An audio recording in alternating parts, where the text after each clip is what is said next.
Everyone, welcome to target for IQ. ये video हमारा related है Jharkhand judicial services mains examination batch से, जो कि ऑनगोइंग है। लॉ सब्जेक्ट जो है वहाँ पे वो मैं पढ़ाने वाली हूँ। आपको एक डेमोन्स्ट्रेशन वीडियो के थ्रू ये बताना चाह रहे हैं हम कि किस तरह से आपको एग्ज़ाम के लिए तैयार किया जाएगा। अगर आपको ये पसंद आता है तो please join our batches and contact details जो हैं वो यहाँ पे प्रोवाइडेड है। आप इस नंबर पे बात कर सकते हैं और आपको सारी इन्फॉर्मेशन प्रोवाइड कर दी जाएगी। स्टार्ट करते हैं हम इस वीडियो से। जैसे कि हम सब जानते हैं, जिन लोगों ने भी अभी प्रिलिमिनरी एग्जामिनेशन दिया है, अभी रिजल्ट नहीं आया है, but we are very well aware of the एक सिलेबस। फिर भी एक बार हम ओवरव्यू ले लेते हैं। हमारा जो झारखंड जुडिशियल सर्विसेज का एक सिलेबस है मीन्स का, वो 4 पेपर्स के उसमें डिवाइडेड रहता है, जिसमें से 3 जो है वो स्पेसिफिकली लॉ पेपर्स हैं। पेपर 1 रिलेटेड है प्रोसीजरल लॉ से, CPC, CRPC, एविडेंस, IPC और लिमिटेशन इसमें पढ़ाया जाएगा। पेपर 2 जो है वो है contract, sale of goods act, civil law से रिलेटेड है, NI act, arbitration and conciliation act और transfer of property act. Paper 3 जो है वो हिंदू एंड मुस्लिम लॉ से रिलेटेड है, rent control, specific relief, jurisprudence, ये और सब्जेक्ट्स हैं। लास्टली आपका लैंग्वेज का पेपर आता है। ये सब पेपर्स जो हैं बहुत मेंस एग्जामिनेशन हमेशा से बहुत ज़्यादा ज़रूरी रहा है। प्रीलिमिनरी आपका क्वालिफाइंग एग्जामिनेशन होता है, लेकिन मेंस इज दी वन जो आपको सिलेक्शन दिलाता है एग्ज़ाम में।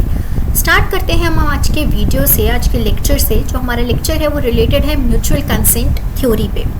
तो देखिए, क्योंकि ये मेंस का लेक्चर है, हम बहुत ज़्यादा इधर उधर नहीं भागेंगे, हम अपने बेयर एक्ट पे कन्फाइंड रहेंगे। और notes, these notes have been prepared from the leading text books, जो आपकी रेलिवेंट टेक्स्ट बुक्स हैं और जो आपका बेयर एक्ट है। ठीक है, होपफुली आपको ये पसंद आएंगे, आपको समझ में आएगा। और कोई भी आपको इशू होता है क्लासेस के टाइम पर भी, and you can at the very moment जब मैं वो टॉपिक डिस्कस कर रही हूँ, आप मुझे मैसेज कर सकते हैं, मैं आपको वहीं के वहीं एक्सप्लेन कर दूँगी। ठीक है, स्टार्ट करते हैं म्यूचुअल कंसेंट थ्योरी से। म्यूचुअल कंसेंट थ्योरी का मतलब क्या है? तो हमेशा हमारे आंसर्स का एक प्रॉपर फॉर्मेट होना चाहिए, और मैं आपको जो आज का लेक्चर है वो मैं उसी तरह पढ़ाने वाली हूँ जो आंसर फॉर्मेट हमें चाहिए एक टॉपिक से रिलेटेड। तो सबसे पहला आएगा इसमें इंट्रोडक्शन में यू विल मेंशन कि क्या होता है म्यूचुअल कंसेंट का मतलब। कोई भी काम जो हम एक दूसरे की सहमति से कर रहे हैं उसको म्यूचुअल कंसेंट कहते हैं। यही चीज़ आप इंग्लिश में भी लिख सकते हैं। ठीक है, mutual consent theory is based upon the basically the right of the parties to give consent and to decide for themselves. ठीक है, लेजिस्लेटिव प्रोविजन, अब हमारा जो फॉर्मेट है वो इस तरह ही रहने वाला है। Introduction, legislative provision. ठीक है, थर्ड आता है आपके judicial essential conditions for the legislative provision. ठीक है, ये आपका इंटरप्रिटेशन है, आपने क्या समझा है उससे। फोर आते हैं आपके जुडिशियल डिसीजंस। फिर आता है आपका conclusion, that is the complete answer for your mains. आप बहुत डिटेल नहीं लिख सकते और बहुत मतलब इंपॉर्टेंट चीज़ें जो हैं उन्हें छोड़ नहीं सकते। इंपॉर्टेंट चीज़ क्या हो जाती है, सेक्शन नहीं भूल सकते, कुछ लीडिंग केस लॉज जो आपको मेंशन करने हैं, that you can not forget for your answer. ठीक है, लेजिस्लेटिव प्रोविजन सेक्शन 13B बात करता है म्यूचुअल कंसेंट थ्योरी के बारे में। यहाँ पे आप सेक्शन 13B जो दे रखा है ऑफ हिंदू मैरिज एक्ट, आप उसको मेंशन करोगे, उसको स्पेसिफाई करोगे, एक्सप्लेन करोगे क्या दे रखा है। एक्सप्लेन बेसिकली आपको 13B लिखना है यहाँ पर कि subject to provisions of the act, this is section 13B। I am not reading it out, हम जब डिस्कस करेंगे तो सीधा हम आ जाते हैं इसके असेंशियल्स पे। असेंशियल्स हैं आपके petition for divorce of by mutual consent. ये सबसे पहली चीज़, ये जॉइंटली दिया जाता है। ठीक, कहाँ दिया जाता है? डिस्ट्रिक्ट कोर्ट में दिया जाता है विद द फॉलोइंग स्टेटमेंट्स और अबोमेंट्स कि ये लोग बहुत टाइम से अलग रह रहे थे, 1 साल से अलग रह रहे थे, ये बहुत समय से साथ नहीं रह सके हैं, they have not been able to live together, and thirdly they have mutually agreed to live separately. Petition present होने के बाद parties have to wait for 6 months और but not more than 18 months। After 6 months अगर petition को किसी ने withdraw नहीं किया है, किसी भी पार्टी ने, then they have this right, any party can move a motion in the court for divorce to be granted. अगर हम जुडिशियल डिसीजंस की बात करें तो सबसे पहला आता है हमारा लीला वर्सेस महादेव का डिसीजन, जहाँ पे ये बोला गया कि ये जो असेंशियल्स दे रखे हैं ना सेक्शन 13B में, they are mandatory, they are not discretionary, they must be fulfilled before the divorce can be granted. वहीं कुछ समय पहले जो 6 months का कूलिंग ऑफ पीरियड है, जो वेटिंग पीरियड है, इस बात को लेके इशू हो गया कि क्या ये डायरेक्टरी है या मैंडेटरी है।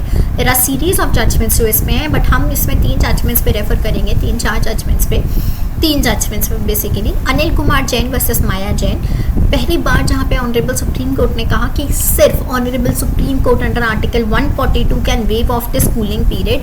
रीज़न ये था कि लेजिस्लेचर ने स्पेसिफिकली 6 मंथ्स किसी पर्पस के लिए प्रोवाइड किया होगा, और अगर कोर्ट्स उसको बेसिकली उस टाइम पीरियड से पहले कोई पिटिशन सुन रही हैं या उस पर ग्रांट कर दे रही हैं divorce, in that case they are actually infringing the legislative provision which they are not allowed to do. But वहीं कुछ ऐसे सर्कमस्टांसेस अगर ऐसा होते हैं विच वारंट ऑफ के कूलिंग पीरियड को वेव ऑफ किया जा सकता है, in that case the supreme court recognized in Devendra Singh Narula versus Meenakshi Nangia 2012 का जजमेंट है ये, कि ये जो वेटिंग पीरियड है इसको वेव ऑफ किया जा सकता है प्रोवाइडेड आप पूरा रीजन्ड डिसीजन दे रहे हो, ठीक है। निखिल कुमार, अब इसके बाद हो गया कन्फ्यूजन, क्योंकि आपने अनिल कुमार में बोला कि हम विड्रॉ मतलब वेव ऑफ जो है वो सिर्फ सुप्रीम कोर्ट कर सकती है, वो डिस्क्रिशनरी नहीं है, 6 मंथ्स पीरियड इज मैंडेटरी। वहीं देवेंद्र सिंह नरूला ने कोर्ट ने कह दिया कि कुछ सर्कमस्टांसेस में आप उसको वेव ऑफ कर सकते हो। Finally in the case of Nikhil Kumar versus Rupali 2016 का judgment, the court held that ये जो 6 मंथ्स का टाइम पीरियड है दैट इज डायरेक्टरी, ये ज़रूरी नहीं है कि आप इसको that's not mandatory. This is how this confusion was settled down. और इसके साथ ही आपका जो आंसर है वो कंक्लूजन के साथ एंड हो जाएगा, that this ground of this theory of divorce is basically dependent upon the consent of both the parties. If any of the parties unilaterally withdraw such consent, in that case divorce can not be granted on the basis of mutual consent theory, ठीक है। इस तरह से आपके lectures लिए जाएंगे, हर topic को इसी तरह एक्सप्लेन किया जाएगा, साथ में जो भी रिलेटेड आपके रिलेवेंट क्वेश्चंस हैं, प्रीवियस ईयर क्वेश्चन स्पेसिफिकली, उनको डिस्कस किया जाएगा। उनसे रिलेटेड कोई भी डाउट होगा तो आप अपने डाउट्स भी क्लास में सॉल्व कर सकते हैं। और साथ में आपको असाइनमेंट ये दिया जाएगा, this answer is not get complete, तो आपको अपने आंसर्स कंप्लीट करके अपने लैंग्वेज में अपने लिए प्रिपेयर करके रखने होंगे नोट्स, ठीक है, which would be helpful for you in the revision as well as for for the interview purposes as well. Mains में आंसर राइटिंग बहुत ज़रूरी है, आपको उसमें भी हेल्प की जाएगी, आप जो आंसर्स लिखेंगे उसके इवैल्यूएशन आपको दिया जाएगा। इस तरह से आपकी प्रिपरेशन फुल फ्लेजेडली कराने की हम अपनी तरफ से पूरी कोशिश करेंगे। We'll give our best, I hope you will also want to have the best. With this मैं अपना डेमो लेक्चर यहाँ पे ख़त्म करती हूँ। अगर आपको मेरा पढ़ाने का तरीका पसंद आए तो आप हमारे बैचेस को ज्वाइन कर सकते हैं।